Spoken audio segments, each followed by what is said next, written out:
Welcome to the Roundhouse. I'm your host, Nick Ozerak. In nearly 10 years of hosting this podcast, there's a list of folks that I wish to interview before they pass away.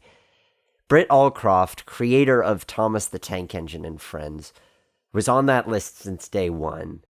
Sadly, on January 2nd, Britt Allcroft died at the age of 81. I'd like to take a moment to explore not just what her greatest contribution meant to me, but what I see as some of its larger, endearing outcomes. I began watching episodes of Thomas long before I could even talk. The excitement of receiving a new VHS tape with episodes to watch was comparable to opening presents on Christmas. As I grew older, and as I began to develop an interest in filmmaking, I came to appreciate the immense hard work that went into making the show. The model builders, the film crew, the musicians, and more working as a team to bring this fictional world to life. And I came to recognize that this TV show all began with one person.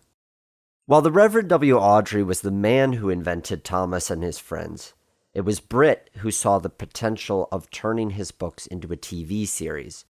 An intelligent and capable businesswoman, she mortgaged her house to fund the pilot episode in 1984. She saw the power of merchandising and pursued strategies to make the series popular in America. There's simply no way that these anthropomorphic trains would have gained such a following if they had remained characters in a book. Britt assembled a team that poured their skills and talents in earnest into the show.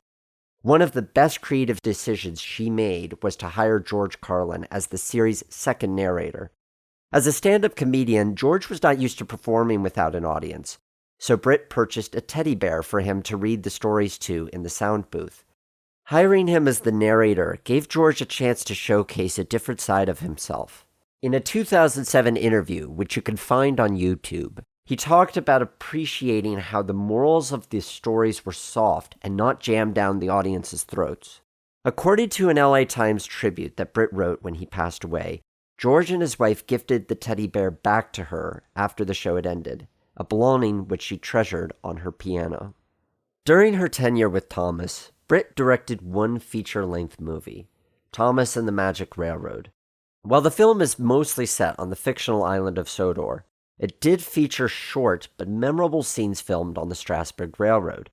According to an interview with retired Strasburg Railroad President Len Modinger, who served as a locomotive engineer during filming, Britt was inspired by O. Winston Link's photographs of the Abingdon branch and wanted a train that had a similar look.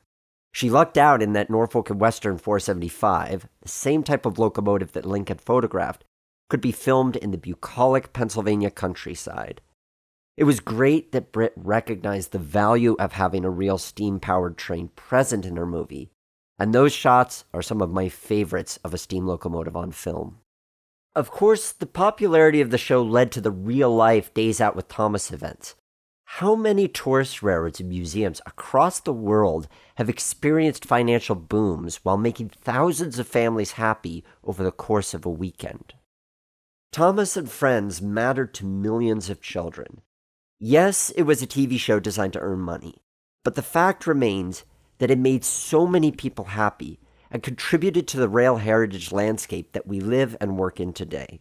Many people that I have talked to in my time in this industry, from locomotive engineers to museum staff, have cited Thomas as a contributing factor to their engagement with trains. I previously interviewed Ryan Hagan, administrator of the Sodor Island Forums, about this subject, and I'll link to it in the show notes for this episode. Today, the classic model era episodes of Thomas take me to a happy place. It's a world in which imperfect characters live and work together, collaborating and finding resolutions. Every Halloween, my wife and I watch the spooky episodes together, such as Haunted Henry and Percy's Ghostly Trick. We're never too old to take pleasure in things that provide us comfort. And the idea that one person could create something that provides creative opportunities to many and joy to millions is inspirational.